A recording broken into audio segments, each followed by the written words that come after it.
Hey everybody, welcome back to the channel. So it has been about 3 years since we've done a settings video, and you guys have asked a ton about it on stream, and guess what? Today, we're going to go through all the best settings for Apex Legends, and we're going to describe why. I'm going to give you perspective, and hopefully help you make an informed decision on what settings are going to work best for your computer. And I'm going to treat this as a conversation, as if you're my best friend, we're chilling, and we're just going to go through every single setting and explain them. Some of them will kind of give an overview, but overall, I think you're going to be able to will walk away from this video and find a lot of success for what you're trying to achieve. So let's get into it. Okay, if you were sitting next to me, essentially what we're going to be looking at here is my video settings first and foremost.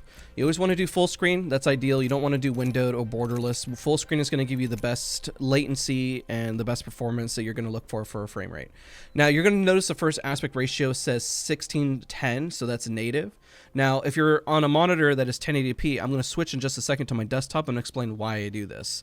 This is my own personal preference. I'm playing stretch res. It's all personal preference at the end of the day, and if it works for you, it works for you. If it doesn't, you don't have to do it. So let me go to my desktop and I'll explain further. Okay, now that we're on the desktop, what I do to change my resolution, I actually have my monitor resolution in 1680 by 1050, and the reason why is to reduce the latency whenever you tap in and out, going from 1080p to stretch resolution. Sometimes this can cause crashes, sometimes it can interrupt your recordings, sometimes it can cause a little bit of delay depending on the patch, depending on your drivers. So what I like to do, and you see here that my native resolution is 1920 by 1080, I switch it to 1680 by 1050 and ensure my refresh rate matches my monitor.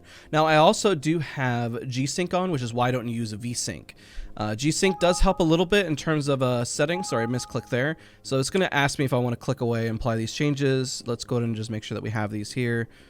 Boom, it's not changing anything, just clicking, but I do enable G-Sync. It's a small noticeable difference at the end of the day. When you have a high refresh monitor, you notice it less. Don't worry about the setting too much. If anything, if you're not comfortable using it, just turn it off, but it's mostly for that fast movement when you're moving around. But again, high refresh rate monitors, you probably will barely be able to see the difference. So let's go back in game. Let's continue to talk this through. All right. We're back. So when we're explaining resolution, the reason why I do this is that it reminds me of a game that I used to play called Battlefield. Battlefield had targets that looked a little wider, and I like the way it looks. It's just the way it feels. Everyone looks just a little bit different, and it just helps me naturally. That's why I say it's a personal preference thing just as much as field of view.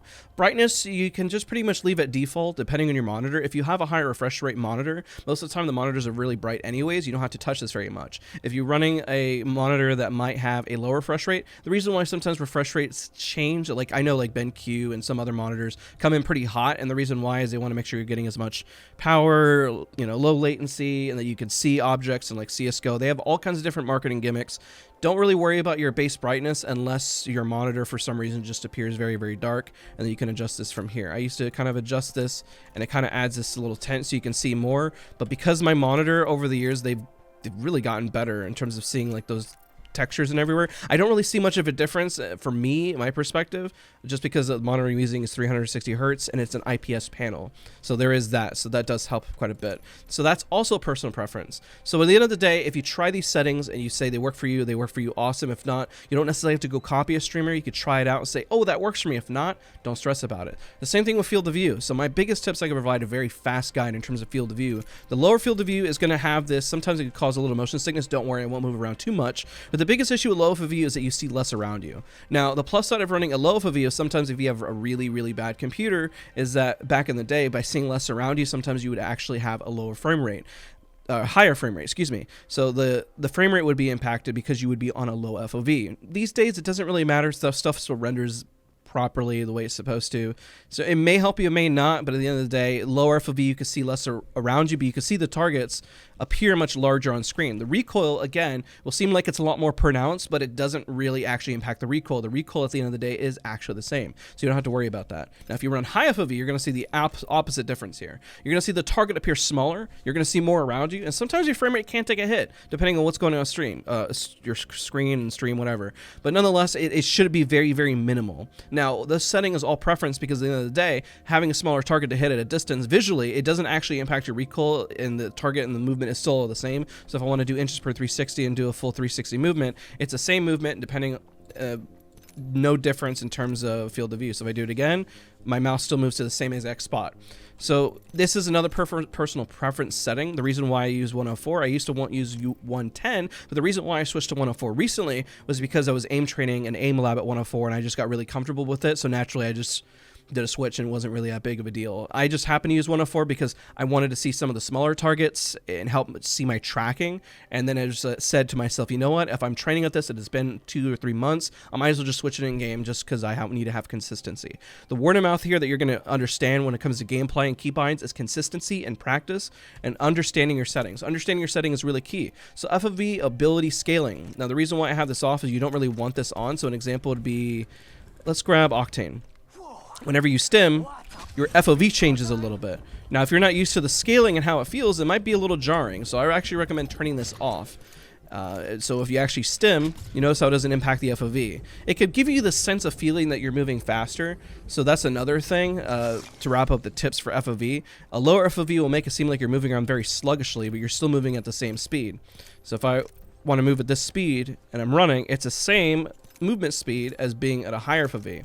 But it can help you smooth out your movement so you can see the wall more and so you can wall bounce. Sometimes moving around at a low FOV especially can be very jarring for some. It can be give you a little nausea. So again, use your best judgment. Don't necessarily look for what's flashy. Use what's effective. Now, sprint view shake as well. You want to turn this to minimal. There's no reason to have it on. V-Sync, if you're using G-Sync, like I mentioned earlier, you want this disabled. You don't want input lag. Yes, it does lock your frame rate, and I'm going to talk about a way you can lock your frame rate as well. And NVIDIA Reflex. I noticed this is off. I thought I had this on. It's supposed to reduce the latency between your PC and responsiveness.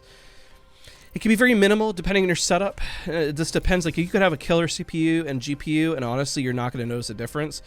So mileage may vary when the setting. So give it a shot and see how it works with your hardware. And let's say you get a low frame rate, but this can help boost at least some of that latency down. And sometimes your frame rate may be impacted depending on the combination you have. Because my setup is really, really strong, I'm using an i9 12,900, excuse me, I can't speak, and I'm using a 3080 Ti, I'm going to notice very little latency overall. Now, another big tip, if you have a hard time seeing targets from a distance, this is with anti-aliasing on. I hate this. It looks like somebody put Vaseline on my screen. I actually prefer to turn anti-aliasing off when I'm playing competitively. The reason why, as you can see, the jagged images, it's maybe not as pleasing, but it's much easier to see something at a distance and be able to see like a little target. And it also makes the YouTube videos a little better as well because it's a little sharper. Whenever we have this and the video compression on YouTube is just absolutely awful, it looks blurry. It looks like I have to wear personally glasses whenever I drive and go outside. It looks like I have my glasses off, and it really bothers me, and I hate the way it looks. So I like the sharpness here. It makes me feel like I could see a little bit more from a distance. This is a personal preference setting at the end of the day. You may like how it rounds out and how it smooths out the image. You may not, so it's up to you. Now, the biggest impact to your performance overall out of all these settings is going to be your texture stream budgeting, okay? Now, if you decide to go very low, you're going to look at everything, and it's just going to look, once it updates, it'll look really, really jarring and really, really bad. Now, I may actually have to reload that so you can see it, because the textures right now are loaded in. But that's that like weird, it almost looks like PlayStation 2 graphic level, but it can also impact and get your frame rate up. So what I'm going to do is I'm going to load out of the test range and load back in so you can see that. And when I up the setting, you're going to be able to see the dramatic difference. All right, so what I've done is I turned everything down to the lowest, which is texture stream budgeting just pretty much to none. Now, it's not recommended because it can sometimes, I mean, it depends. Like the look of it just looks really, really bad, right? And honestly, if you need the frame rate you need to play, this is your best option. The only reason why I up mine is because I can still maintain the same frame rate and still have texture budgeting at very high, and it doesn't really impact my performance whatsoever. Now, even if you put 2, at least it helps it out quite a bit, and then you up it even more, this is going to be your biggest impact of frame rate, and it looks just a little bit sharper every bit that you go. It's sometimes minimal when you're going from 6 to 8. You may not even notice it when you're in the heat of the moment. At the end of the day, when we start going through these settings, you are playing a battle royale game, okay? You want to win. Your idea is not to have the game look as pretty as possible. Your goal is to win, right? Unless you just are there for the experience and you don't really care to win and you just want everything to look pretty, then just jack up all the settings all the way up. That would be my recommendation. If you're here to win and you want to get solid frame rate, then you need to make sure all this stuff is as consistent FPS as possible so you can essentially win the game. Now, texture filtering will add another layer just to increase some sharpness of textures. Some people may notice it, some people may not. That's a personal preference setting at the end of the day as well. I mean, it's going to be minimal. Like I said, the texture budgeting here is what's going to really hurt the most. as well as some of these settings do as well. Everything should be off. Sun shadow, sun detail. I don't know why you would want to see shadows and all this stuff, especially whenever people are hiding in corners. It's only going to make it even more difficult to see. It's only going to impact your frame rate. Again, it's not going to be as dramatic as texture budgeting, but you might as well turn those off. Sunspot detail, you're going to have disabled. Volumetric lighting, disabled. Dynamic spot shadows, disabled. Mono detail, you can have this on low or high, depending on what your preference is. It's kind of up to you. Now, the impact marks, this is one that if you're practicing recoil and you want to see it, this is the one setting that most people are probably asking themselves and saying, how do you get the markers to appear on the walls? Well, if you shoot, those markers are actually impacted there. So there you go. Boom, you can see them on the wall. That's probably the only reason I would turn them on. Otherwise, you don't really need them. It only just is only going to use more CPU performance. So there is that. I know there's some other settings that can impact your performance and stuff like that, but honestly, you shouldn't really stress. Just have it all on low, unless you're just trying to show off like your skin or something. I don't really know. This isn't even that great of a skin on the Rampage. I probably would use a different one, but nonetheless, everything on low. So we've covered everything in terms of video settings here. And once you got your video settings on lock, I wouldn't really worry about anything else from here. You're pretty much set for video wise. Now, let's talk about audio. Now, the master audio is where you're going to get most of your kick from. I always recommend putting sound in the background, especially for people who are playing ranked and you tab out and you can't hear whether you got in the game or not. So recommend that. So whenever I tab out and I'm doing something else, I can tell whether or not the cue popped or what's going on, or if I'm here, I can tell I'm getting shot. This is probably the one setting I actually recommend. Now, you could change your system default just to make sure it's getting your mic. It's up to you. My output device, it all should be just pretty much default. You can do push to talk or open mic. I recommend push to talk. You don't want just in case you're screaming in your background, disrupt people that are in game.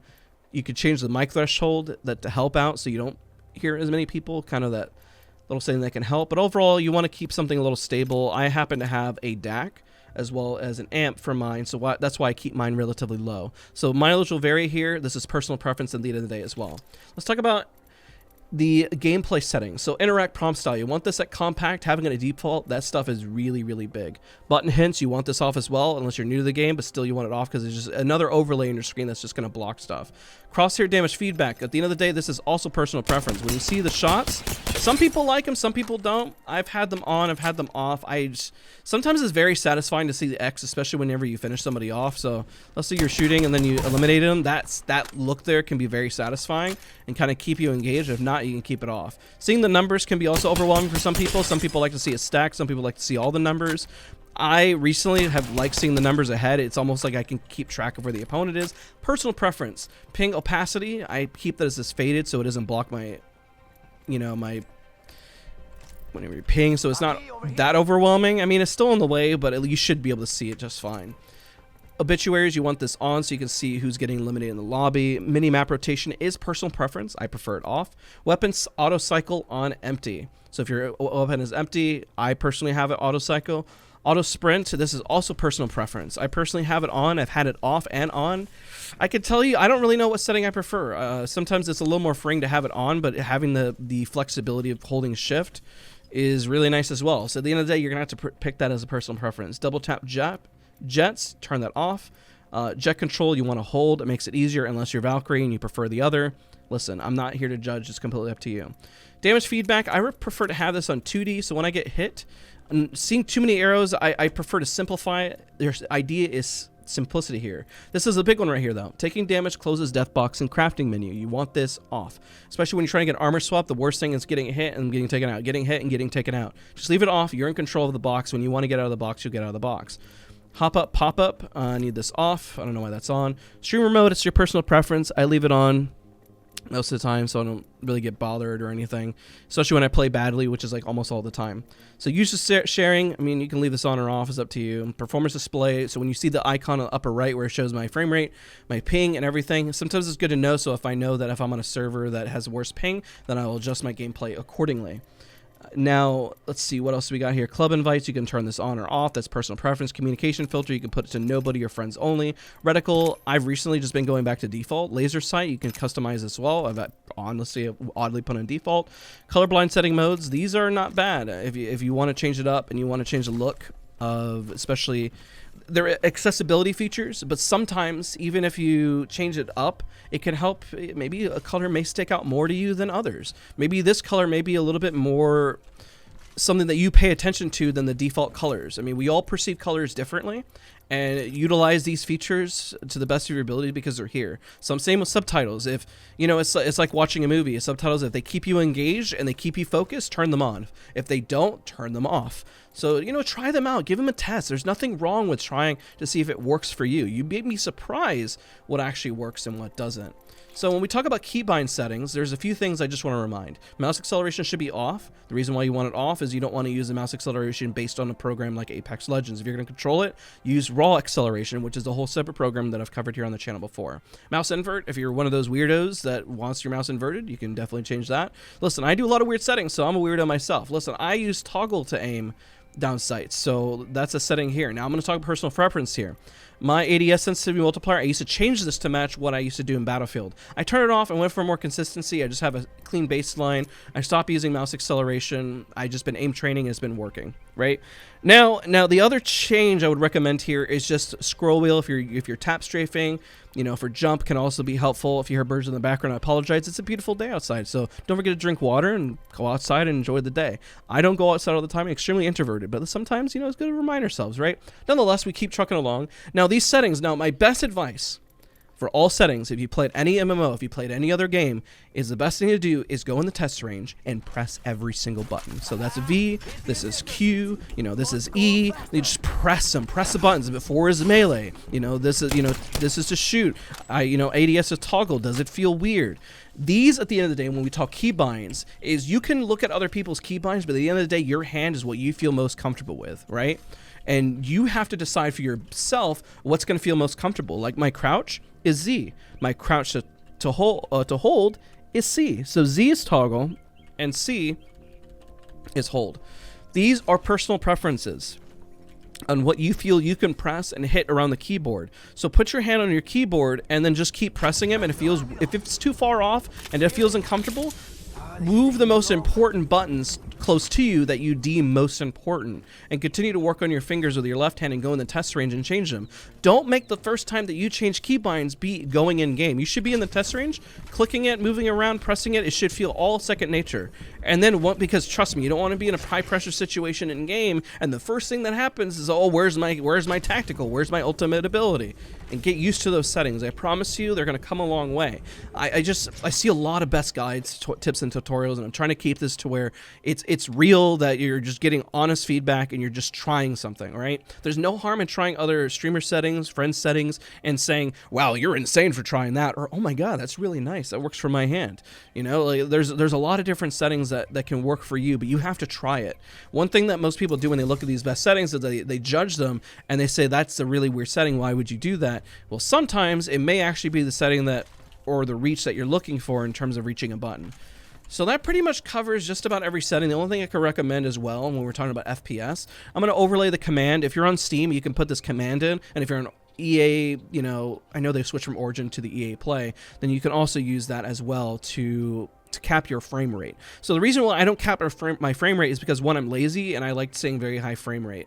It does lower your latency the higher frame rate is, but it's also good to have consistent frame rate. I just happen to be able to have a good computer that can pretty much brute force it, but realistically to hit super glides it's better to have a consistent frame rate. You don't want to go from 300 all the way down to 210. Even then, even though you can't really perceive it, it's still jarring. And if you go from 144 down to 60, then it's also still jarring. So I've overlaid that on screen what that command looks like. You could put that in Steam, put it in EA Play, their new system that they have. I'm blanking on the name nonetheless, but I hope that this video is helpful. I hope that it's a genuine guide to where it's like, at the end of the day, these settings are personal preference, but you need to have the knowledge and understand what they do and why you do it, and don't overthink your settings. Honestly, for every woman, man, person, whoever, don't stress so much.